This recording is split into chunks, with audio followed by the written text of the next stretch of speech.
안녕하십니까? 예, 만나서 반갑습니다.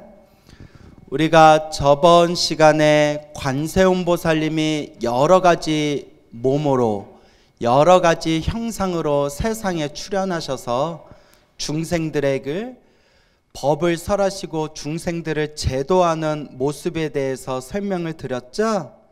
그래서 우리가 또 한번 같이 배운 부분을 한번 읽어봅시다. 자, 47페이지.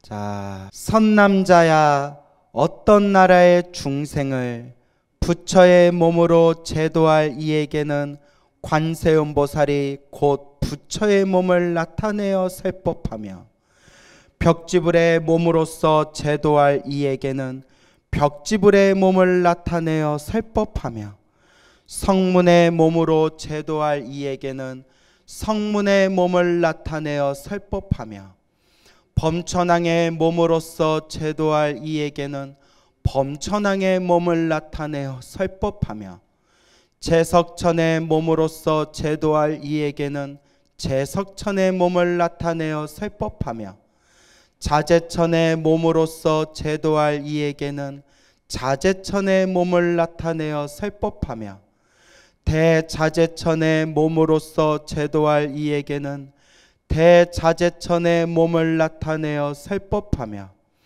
천대장군의 몸으로서 제도할 이에게는 천대장군의 몸을 나타내어 설법하며, 비사문의 몸으로서 제도할 이에게는 비사문의 몸을 나타내어 설법하며, 소왕의 몸으로서 제도할 이에게는 곧 소왕의 몸을 나타내어 설법하며, 장자의 몸으로서 제도할 이에게는 장자의 몸을 곧 나타내어 설법하며, 거사의 몸으로서 제도할 이에게는 곧 거사의 몸을 나타내어 설법하며, 관리의 몸으로서 제도할 이에게는 관리의 몸을 나타내어 설법하며, 바라문의 몸으로서 제도할 이에게는 곧 바라문의 몸을 나타내어 설법하며, 비구 비구니 우바세 우바이의 몸으로서 제도할 이에게는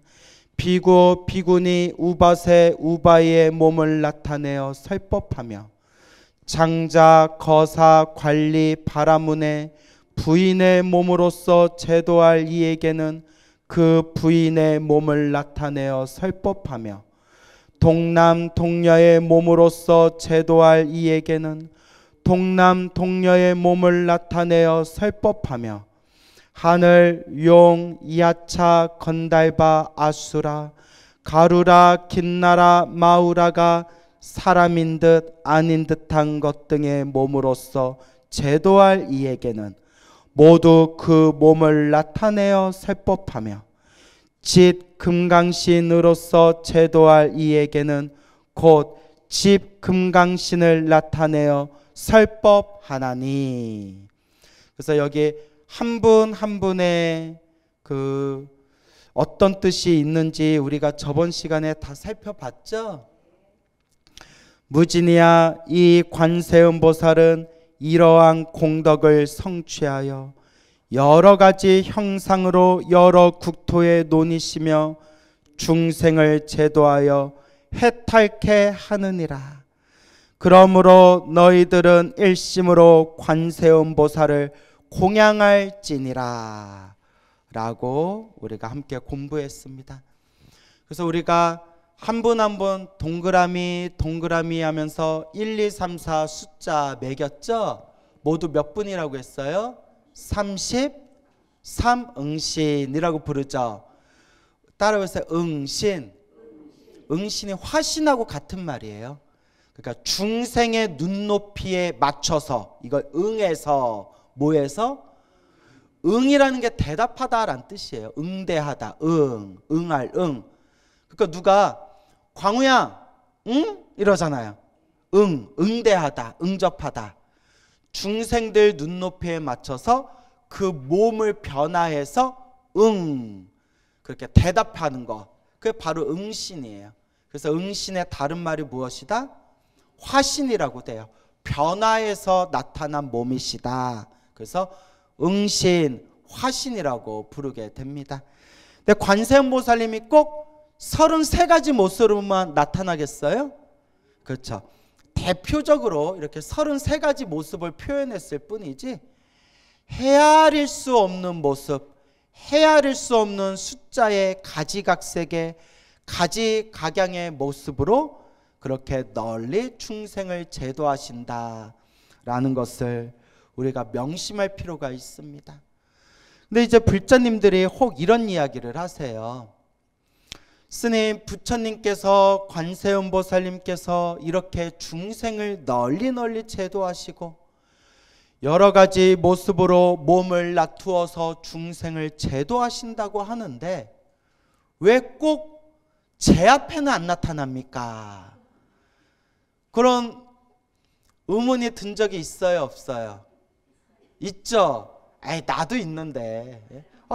맞아요, 또 이러시네. 예?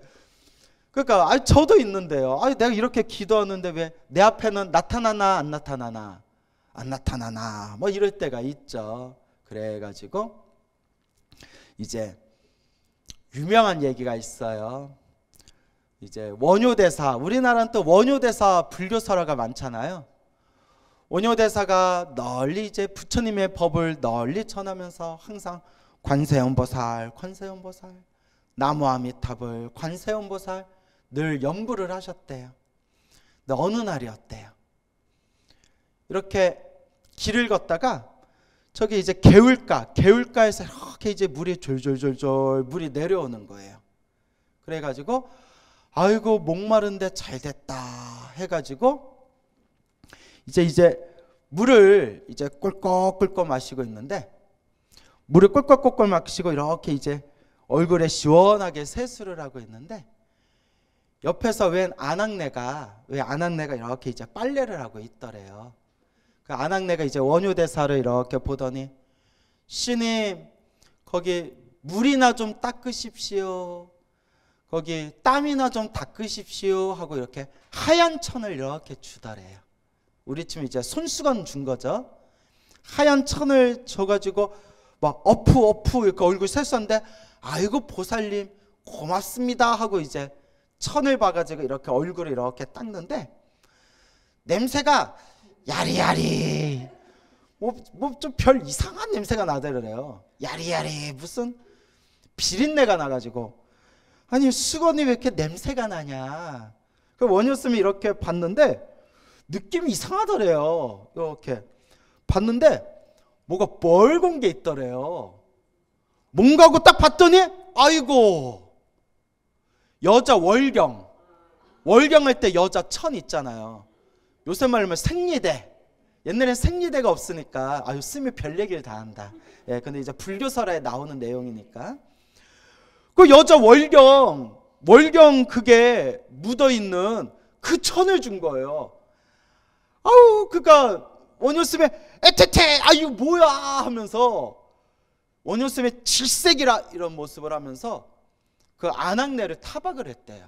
아니 어찌하여 사람 닦으려고 주신 천에 이렇게 더러운 속옷을 주십니까?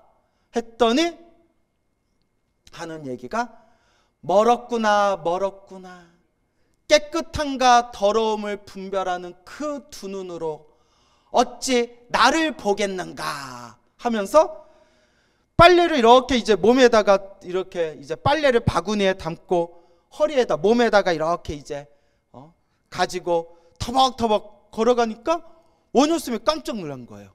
저 아낙네가 보통 아낙네가 아닌가 보다. 여보시오 하는데 아무리 달려가도 아무리 원효스님이 달려가도 그 빨래하던 아낙네하고 거리가 좁혀져요 안 좁혀져요? 좁혀지지가 않더래요. 여보시오 나 좀 보고 가시오 하니까 그 아낙네가 날 보려면 아직 멀었어 하면서 뽕 하면서 뭘로 변신해요? 관세음보살님으로 변신했대요. 그러면서 하늘로 관세음보살님이 미소를 지으면서 하늘로 날아가는 모습을 보면서 원효스님이 땅을 치며 안타까워하셨다라는 그런 웃자고 만든 그런 불교설화가 있어요. 그러니까 여기서 말하고자 하는 교훈이 무엇이냐? 깨끗함과 더러움을 분별하고 구분하는 그 분별심의 눈을 아직도 가지고 있으니 아직 관세음보살님을 아직 제대로 볼 수 있는 마음의 준비가 됐다 안 됐다? 안 됐다. 근데 저는 이거 그냥 예스님들이 우리 불자들에게 교훈을 주려고 만든 그냥 불교설화 그냥 이야기가 아닌가 싶어요. 왜냐면 원효대사 정도 되면 썩은 해골물을 마시고 나서 깨달음을 얻은 분이잖아요. 그래가지고 이제 원효대사, 유명하신 원효대사 이야기를 이제 통해서 우리들에게 분별심을 내려놓고 살아라라는 그러한 어떤 우리들에게 교훈을 주는 이야기가 아닌가 생각이 듭니다. 그래서 우리 맨날 읽고 항상 독송하는 반야심경, 무슨 심경? 반야심경에 이런 내용 나오잖아요. 불생불멸, 불구부정, 부증불감. 기억나요 안 나요? 근데 표정이 왜 그래요? 예? 한글로 해석할 수 있어요 없어요? 있어요? 그 있다고 하세요. 왜 없어요 그러세요? 불생불멸, 나지도 않고 멸하지도 않으며, 불구부정, 더럽지도 않고 깨끗하지도 않으며, 부증불감, 늘어나지도 않고 줄지도 않느니라. 누구의 눈으로 봤을 때? 깨달은 자의 눈으로 봤을 때, 깨달은 자의 눈으로 모든 마음의 분별심이 다 사라진 깨달음의 눈으로 봤더니 나고 사라짐이 있어요 없어요? 없어요. 더럽고 깨끗함이 있어요 없어요? 없어요. 늘어나고 줄어듦이 있어요 없어요? 없어요. 단 우리 중생 입장에서 한 얘기가 아니라 누구 입장에서? 깨달은 자 입장에서 한 얘기예요. 깨달은 자 입장에서. 아시겠죠? 그것도 이와 같이 또 유명한 얘기가 있어요. 그 유명한 자장율사라고 있죠. 신라시대 유명한 이 자장율사께서 말년에 저 정멸보궁에 들어가셔가지고 문수보살 칭견하게 해달라고 간절하게 기도했대요. 누구를 칭견하게 해달라고? 문수보살. 지혜를 상징하는 문수보살을 칭견하게 해달라고 간절히 자장율사 스님이 기도를 하셨는데 어느 날이었대요. 웬 거지가 죽어서 그냥 막 털이 숭숭숭숭 빠지고 삐쩍 말라서 미이라같이 비틀어져 버린 죽은 개를 한 팔로 이렇게 죽은 개를 들고서 웬 덜 떨어진 거지가 자장율사, 자장스님을 만나러 왔대요. 자장스님 만나뵈러 왔습니다 했더니 그때 자장스님을 시봉하고 있던 제자가 그 거지를 딱 보니까 이 거지가 딱 이 거지를 봐도 보통 거지가 아닌 거예요. 거지 중에서도 거지를 무슨 거지라고 하는지 아세요? 이럴 땐 또 똑똑해. 그것도 맞춰요. 상거지라고 하는 거예요. 상거지. 네? 그래서 상거지가 2명이 오면 또 무슨 거지예요? 네, 쌍거지. 네? 쌍으로 왔다고 해서 거지가 와가지고 여기 자장 스님께서 우리 훌륭하신 자장율사 큰 스님께서 여기서 기도하신다고 해서 자장 스님 얼굴 한번 뵈러 왔습니다. 자장 스님 얼굴 좀 뵙게 해주십시오.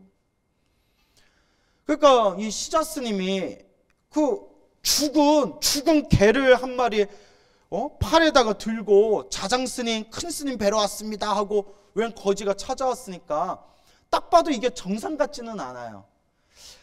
그래도 좀 큰 스님께 여쭤는 봐야 되겠다 싶어가지고 이제 기도하고 계시는 자장 스님 옆에 이제 법당에 들어가서 옆에서 스님 내가 기도할 때 부르지 말라고 했는데 왜 그러냐? 아니 웬 사람이 찾아와서 스님을 꼭 뵙겠다 하는데 완전히 거지 중에 상거지고 죽은 개 한 마리를 팔에다 척하고 팔에다 걸쳐가지고 스님 뵙겠다고 합니다 했더니 근데 이게 나 같아도 안 만나줬을 것 같아요. 뭔 얘기인지 알죠? 무섭잖아요. 왜? 그냥 거지면 상관없는데 또 뭘 들고 왔어요? 죽은 개를 들고 왔다니까. 무슨 개고기 같이 해먹자는 소리도 아니고. 무섭잖아요. 여러분 이렇게 눈치채셨겠지만 저 겁이 많아요. 저 되게 여려요. 왜? 아니 거지도 그냥 거지면 그냥 한번 얼굴이라도 한번 보고 저 왜 찾아오셨어요? 할 텐데 죽은 개를 들고 왔대잖아요. 근데 이제 우리 자장요시사 큰 스님이 정신이 나간 사람인가 보구나. 밥이나 함께 잘 차려주고 그냥 보내라 이랬대요. 그래가지고 이제 그 시자 스님이 딱 와가지고 우리 스님께서 지금 기도 중이라서 뵐 수 없다고 하니까 밥이나 함께 잘 차려드리고 돌려보내랍니다 했더니 아이고 자장아 그렇게 분별망상이 많아서 어찌 문수를 보겠다 하는가 하면서 산 밑으로 걸어 내려가더래요. 시자스님이 딱 듣고 이것도 보통 사람은 안 같지 않잖아요. 자장스님한테 가가지고 자장스님 그 거지가 내려가면서 한마디를 툭 내뱉었는데 그 말이 심상치가 않습니다. 뭐라고 하는데 자장아 그렇게 분별망상이 많아가지고 어찌 문수를 보겠다고 하느냐 했습니다.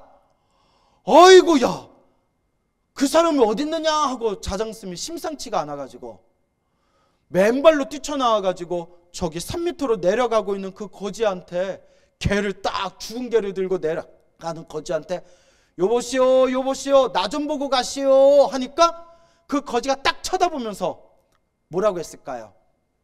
늦었지롱 이러면서 늦었지롱. 그래서 유명한 얘기 있잖아요. 떠나간 버스는 뭐 할 수 없고 잡을 수가 없고 엎어버린 물은 뭐 할 수 없어요? 담을 수는 없죠. 그러니까 또 요새 사람들 많이 잘해요. 남자하고 여자하고 이제 이혼을 했대요. 근데 여자가 밖에서 이 남자 저 남자 만나고 이렇쿵 저렇쿵 한번 살아보니까 내 남편만한 사람이 없었던 거야. 이 새끼 저 새끼 백날 싸워도 이놈아 저놈아 싸워도 첫 남편이 제일 괜찮았다 싶어가지고 이제 첫 남편을 찾아갔어요. 여보 우리가 이혼한 지가 언젠데 아직도 여보야? 에이 그러지 말고 당신도 아직 재혼 안 했다면서 우리 그냥 같이 살자. 그러니까 남편이 딱 이렇게 얘기했대요. 엎어버린 그릇의 물은 뭐 할 수가 없다? 담을 수가 없다. 이야 얼마나 멋있어요. 엎어진 물은 담을 수가 없다 했더니 그 마누라가 하는 말이 뭘 담아 닦고 새로 담으면 되지 이러더래요. 물 닦고 그릇에 새로 담으면 되지. 그래서 둘이 같이 살았대요. 뭐 그랬다라는 뭐 그런 꽁트가 있어요. 말 잘하죠. 엎어진 물은 담을 수가 없지만 뭐 하면 돼요? 닦으면 되죠. 또 새로 담으면 되죠. 자 어쨌거나 늦었지롱 하면서 그 거지가 갑자기 자장스님이 막 뛰쳐 내려오고 있는데 늦었지롱 하면서 개를 허공에다 휙 던졌대요. 개를 허공에다 휙 대줬는데 요새 이거 잘못하면 이거 동물학대예요. 죽은 개 들고 다니고 하늘에다 던져버리면 거 동물학대 되는 거예요. 그 죽은 개를 허공에다 딱 던지는 순간 펑 하면서 여러분 문수보살이 타고 다니는 짐승이 뭐예요? 사자. 그래서 따라해보세요. 문수보살, 사자, 보현보살, 코끼리.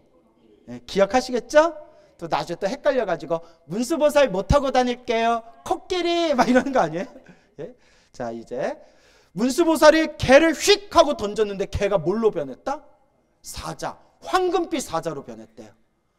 황금빛 사자로 변하면서 그 황금빛 사자 위에 거지가 떡하니 타면서 뻥 하고 뭘로 변해요? 문수보살로 변해가지고 하늘로 올라갔다라는 그런 또 재미난 불교설화가 전해지고 있습니다. 참 희한하죠. 예. 자 그리고 또 문수보살 하니까 이제 재미난 얘기가 그 여러분 박문수 아시죠? 어사 박문수. 이 어사 박문수 부모님이 그렇게 아들을 낳고 싶어 했고 아들을 낳고 싶어 했는데 아들을 낳을 수가 없었대요. 그렇게 애를 갖지 못했는데 이제 점점 나이가 차서 우리 가문을 일으킬 큰 인재가 될 만한 아들 하나 낳았으면 하는데 아들을 낳지를 못하니까 어느 날 어느 큰 스님을 만났대요. 그 큰 스님 하신 말씀이 중생은 다 뭐대로 살아갑니다. 다 복대로 살아갑니다. 아들을 낳고 싶으면 아들 낳을 만한 복을 지어야 됩니다. 어떻게 하면 되겠습니까? 지금부터 매일매일 시장에 가가지고 시장에서 첫 번째로 처음 본 스님을 딱 모셔서 매일매일 공양을 올리십시오. 그렇게 몇 년을 하십시오? 3년을 하십시오. 우리나라 사람은 참 숫자 며칠 좋아해요? 3을 좋아해요. 가위바위보도 몇 판? 3세 판. 그렇죠. 그래. 자, 그래가지고 3년 동안 매일매일 시장에 나가가지고 제일 첫 번째 마주치는 스님을 집에 모셔다가 매일매일 공양을 올리십시오. 그러니까 3년을 채운다면 반드시 원하는 바 큰 복을 성취하게 될 겁니다. 이제 머슴을 시켰어요. 머슴아, 이제 시장에 가서 옛날에는 탁발하는 스님들이 많았으니까 가가지고 딱 첫 번째 탁발하러 나오신 첫 번째 보이는 스님이 있으면 모셔다가 공양을 올려라. 예, 마님. 그렇게 1년이 지나고 2년이 지나고 3년이 다 되었을 때쯤에 또 머슴이 그날따라 또 탁발승을 찾으러 시장에 딱 하고 나갔는데 희한해요. 그날따라 스님이 보이질 않는 거예요. 스님아 어딨냐? 스님아, 스님이 밥 먹어야 나도 일 마치고 밥 먹지. 빨리 좀 나와라 스님아. 어딨냐 하는데 그날따라 보이지가 않은 거예요. 저게 드디어 아이고 승복 입은 스님을 하나 드디어 딱 발견했는데 웬일이야. 정말 온몸에 문둥병 있죠. 막 살이 썩어가는 문둥병에 막 아주 추하고 못생기고 더러운 그런 이제 진짜 이게 스님이지 거진지 이게 분간도 안 되는 그런 이제 탁발승을 만난 거예요. 냄새도 고리고리해. 저 모셔야 되나? 저 잘못 모셨다고 이것도 주인님한테 야 스님을 모셔오라고 했더니 어디서 왜 그지를 모셔왔냐? 이거 욕먹는 건 아닌가 싶다가 도저히 스님이 보이질 않아가지고 그 거짓 스님을 이렇게 살짝 따라오라고 한 뒤에 이제 대감집에 이제 갑니다. 그 대감님한테 가가지고 자초지종을 얘기하는 거예요. 대감님, 아무리 스님을 찾으려고 해도 찾을 수가 있었습니다? 없었습니다? 없었습니다. 여차여차해서 저기 큰 병에 걸린 거짓 스님을 모셔왔는데 어떡할까요? 이왕 모셨으니 밥은 먹이고 가야 되지 않겠느냐. 그 맛있게 한 상 차려드리고 밥 다 먹이고 난 뒤에는 절대 여기 박대감님, 박씨 집안에서 밥 먹었다라는 소리는 하지 말아라 라고 단단히 일러두어라 이러는 거예요. 왜냐하면 이제 문둥병, 그러니까 문둥병으로 막 살이 썩어가는 사람을 집 안에 들여가지고 밥 먹였다는 게 당시 이제 체면에 안 맞았다 생각을 했나 봐요. 그래도 밥은 준 거예요. 이왕 모셨으니까 밥을 넉넉하게 거하게 차려드리고 모아지는 말아라. 여기서 밥 먹었다고 절대 어디 가서 말하지는 말아라. 이렇게 일러두어라. 그 밥을 이제 잘 먹인 뒤에 이제 밖으로 이제 그 머슴이 밖으로 이제 배웅을 하면서 자, 밥 잘 드셨으니까 꼭 명심하십시오. 요 박씨 집안에서 밥 먹었다라는 소리는 절대 어디 가서도 말하지 마시오.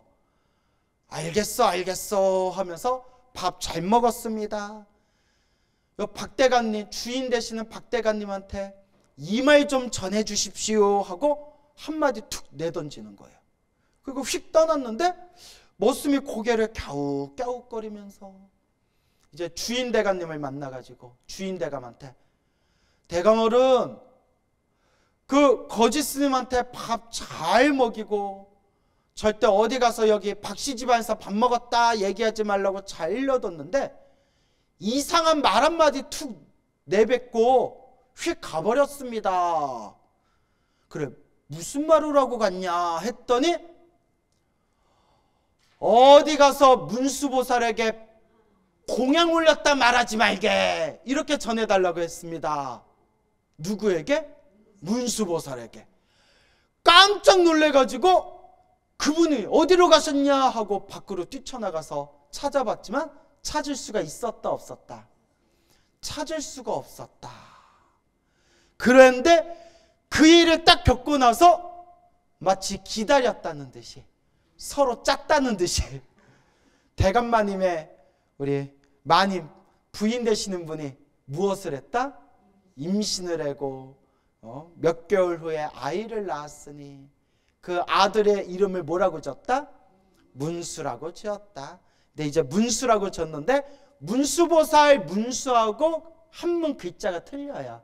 왜냐하면 그래도 어떻게 보살님 성인의 이름을 그대로 갖다 쓸 수 있겠냐 해가지고 음은 똑같이 문수인데 한자는 살짝 바뀌어가지고 문수다라고 이름을 지었다는 불교설화의 이야기가 전해지고 있습니다.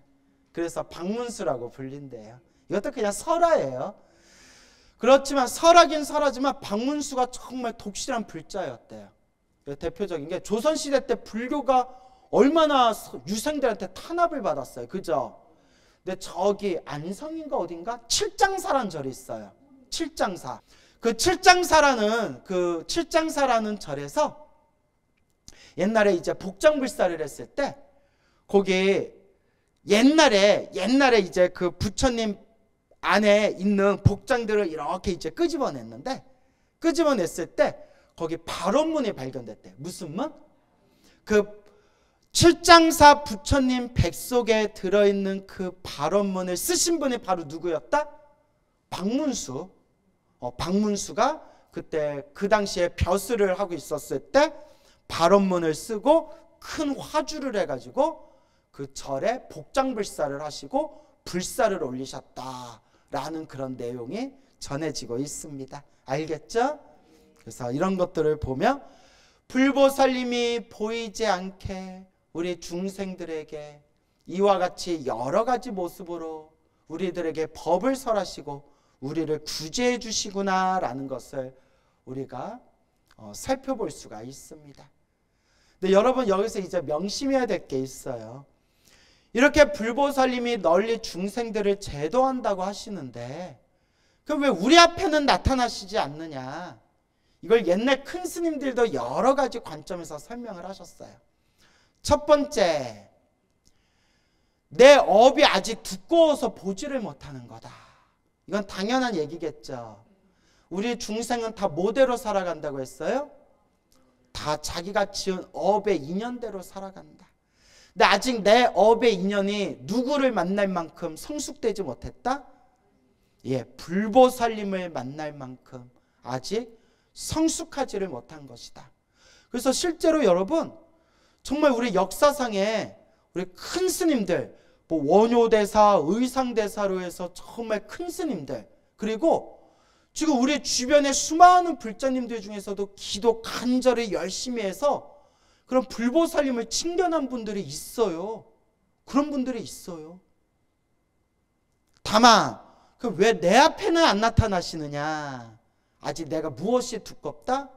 업이 두껍고 내가 지은 무엇의 인연이 아직 부족해서 그렇다? 내가 지은 업의 인연이 아직 성숙되지 않아서 그렇다. 또 이렇게 살펴볼 수 있습니다. 그리고 또 옛 큰 스님은 이런 멋들어진 표현을 쓰셨어요. 하늘에 달이 떠 있는데 그 달이 연못을 비출 때 연못이 맑아야 달빛이 비추듯이 우리 중생들 마음이 맑아야 불보살림을 칭견할 수가 있는 것이다. 아무리 하늘에 달이, 보름달이 환하게 둥근 달이 떠 있어도 연못이 혼탁하거나 연못이 바람에 흔들리고 있다면 아무리 하늘에 달이 떠 있어도 그 연못 위에 비출 수가 있다 없다?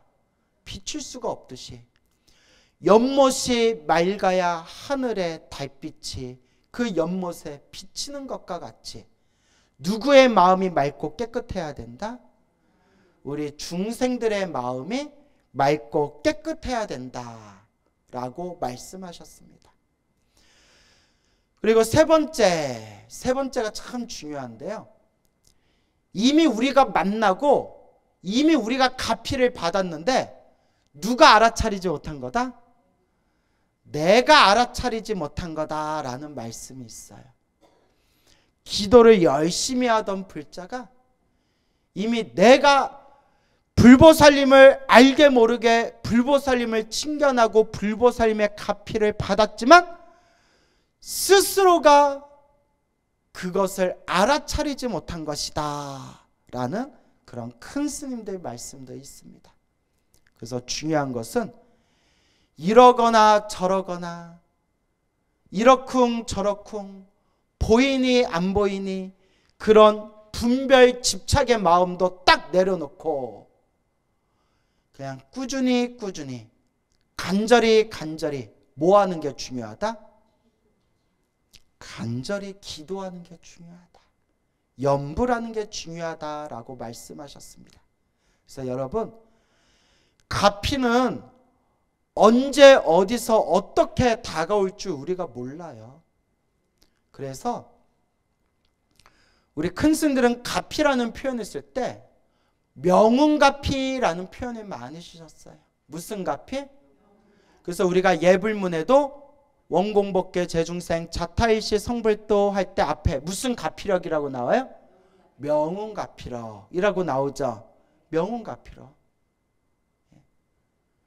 대자대비한 마음으로서 명운가피력을 내려주십시오 라고 예불문에 나오잖아요. 그렇죠. 그 명운이 뭐냐? 그림자와 같이 항상 나를 따라다니는, 마치 향냄새, 향기와 같이 은은하게 스며드는, 보이는 듯 보이지 않는, 있는 듯 없는 듯, 그렇지만 항상 나를 따라다니는 그림자와 같은, 향기와 같은 가피를 무슨 가피라고 한다? 명운가피라고 하는 거예요. 그래서 어쩌면 우리는 기도하면서 이미 이 순간 이미 있는 듯 없는 듯 항상 그림자가 따라다니듯이 우리가 이미 가피를 받았지만 스스로 알지 못하는 경우가 많다. 그렇기 때문에 기도를 열심히 했는데도 나쁜 일이 생긴다면 내가 크게 받을 업을 어떻게 받고 작게 받고 있는 것이고 내 업장이 소멸하고 있는 것이고 당장 내가 몸과 마음으로는 확실하게 느껴지지는 않지만 알게 모르게 지금 가피가 항상 나를 보호하고 계시는 거구나. 이런 믿음이 딱 있으셔야 됩니다. 그래서 불보살님의 가피는 언제 어떤 모습으로 어떻게 우리를 온갖 여러 가지 모습으로 출현해서 우리를 제도하시는지 우리 중생들은 다 헤아릴 길이 없다. 대구에 살고 계시는 그 불자님께서 직접 해주신 이야기인데 제 법문 완전 찐팬이시래요. 그냥 거의 특별한 일이 없으면 하루 종일 제 법문만 들으신대요. 그게 제 찐팬이라고 자부하시는 그런 불자님이 계시는데 제 법문을 듣고 느낀 바가 많아서 기도를 열심히 시작하셨대요. 그래서 항상 시간 날 때마다 법화경 사경하시고 시간 날 때마다 항상 관세음보살을 연불 하셨대요. 그러다 어느 날이었대요.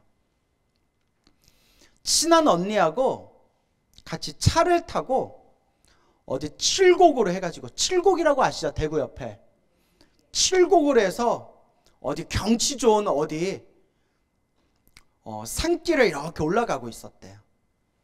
그래서 자기 자기가 운전하는 자기 차가 이렇게 이제 앞장서고 있었고 친한 언니가 뒤에서 차를 몰고 자기 뒤를 따라오고 있었대요.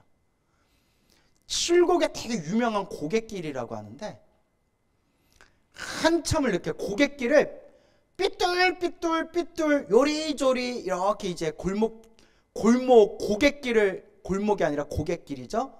고개 오르막길을 하염없이 올라가는 그런 산길이었는데 한참을 막 올라가다가 마지막 그 고갯길 위에서 내려가기 직전에 아직도 생생하게 기억나는데 SUV 회색 SUV 회색 차가 내리막길에서 이렇게 위로 이렇게 올라오고 있었대요. 자기가 이제 내려가려는 찰나에 밑에서 위로 차가 올라오고 있으니까 자기가 순간 이렇게 딱 멈췄대요. 위험하니까. 내려가면 위험하니까. 차를 딱 멈춘 뒤에 차가 지나갈 때까지 기다렸대요. 그게 운전 매너고 상식이잖아요. 그죠? 내리막길에 가다가 그 좁은 길에서 부딪히면 어떡해요. 그래서 올라오는 SUV 회색 차를 옆으로 그냥 보냈대요. 옆으로 보내고 자기가 이렇게 잠깐 멈춘 뒤에 다시 이제 밑으로 딱 내려가려는 찰나에 내리막길을 막 손살같이 내려가는데 막 브레이크를 밟아도 너무나 그 막 내리막길에 곤두박질 치면서 차가 막 뒤집어질 듯이 막 내리막길로 막 치달았대요. 가까스로 저기 앞에 옆에 소나무가 있었대요. 소나무. 또 제가 소나무하고 인연이 깊잖아요. 또 그분이 또 제 팬이잖아요. 그 큰 나무에다가 안 멈추면 정말 차가 전복되고 뒤집어질 것 같아서 막 브레이크를 밟은 상태에서 핸들을 꺾어가지고 가까스로 밑에 있는 소나무에다가 일부러 차를 박았대요. 차를 멈추게 하려고. 무슨 말인지 알겠죠? 차를 멈추게 하려고 박았대. 차는 박살이 났고 차는 앞에 범퍼가 박살났고 야 이게 웬일이냐 얼떨떨 해가지고 이제 차에서 내려왔는데 뒤에서 따라오던 친한 언니도 놀래가지고 막 헐레벅도 막 뛰어오면서 괜찮아 막 안 다쳤어 막 이러고 괜찮다고 몸 다친 데는 없었대요. 차는 부셔지고. 근데 정말 일부러 나무에 부딪혀서 안 멈췄으면 차가 전복되고 뒤집어지거나 하마터면 또 차가 올라오면 어쩔 뻔했어요. 다른 차하고 또 큰 사고 날 뻔하잖아요. 그래서 나무가 보이길래 나무에다가 들이박았대. 차 멈추게 하려고. 그래서 뭐 어찌 뭐 이렇게 신고하고 차 이렇게 견인하고 뭐하고 뭐 이렇게 한시름 놓고 있는데 뒤에서 따라오던 친한 언니가 이렇게 물어보더래요. 너 정말 큰일 날 뻔했다. 너 정말 큰 사고 당할 뻔했다. 너 어쩔 뻔했냐. 너 그때 너 그리고 내가 뒤에서 너 따라가면서 봤는데 너 그 골목길이 아니라 고개 그 위에서 너 안 멈췄으면 너 큰일 날 뻔했다. 가속이 붙어가지고. 너 그때 근데 왜 멈췄어? 왜 멈췄어? 아니 언니 그때 회색 SUV 차가 밑에서 막 올라오길래 그 차 지나가게 하려고 그때 내가 한 번 멈춘 거잖아. SUV 차 지나갔잖아. 우리 집 올라가면서 한 대도 차 지나간 적 없어 이러더래 언니가. 무슨 소리야? 차 한 대 이렇게 고갯길 올라가서 내려가기 직전에 차가 올라와서 내려간다고 내가 차 멈춘 거잖아. 한 대도 지나간 적 없어. 우리 올라가고 내려가면서 차 한 대도 지나간 적 없어. 나중에 확인해 봤더니 요새 그거 이제 카메라 있잖아요. 차가 지나간 적이 있다 없다. 그럼 도대체 그 보살님은 뭘 본 걸까요? 그때 안 멈췄으면 어쩔 뻔했다? 차가 가속이 붙어서 정말 차가 뒤집어졌을 거래요. 그때 한 번 멈추고 자기가 천천히 이렇게 내려가면서 그나마 브레이크 밟으면서 내려가가지고 그 정도에서 자기가 사고가 덜 난 거라고. 그때 보살님이 온몸에 소름이 쫙 끼치면서 자기는 분명히 차가 올라와서 지나가는 걸 확인하고 차를 멈췄던 건데, 그때 차가 나타난 적이 있었다 없었다? 없었더래요. 아, 정말 불보살 가피가 있구나. 부처님 가피가 있구나. 이렇게 관세음보살님이 여러 가지 모습으로 중생을 제도하시듯이 불보살님은 정말 우리 중생들이 상상도 할 수 없는 수많은 여러 가지 모습과 상황 속에서 온갖 모습으로 우리 중생을 구제하고 계십니다. 그러니 여러분, 부처님을 믿고 의지하면서 간절하게 염불하고 기도합시다.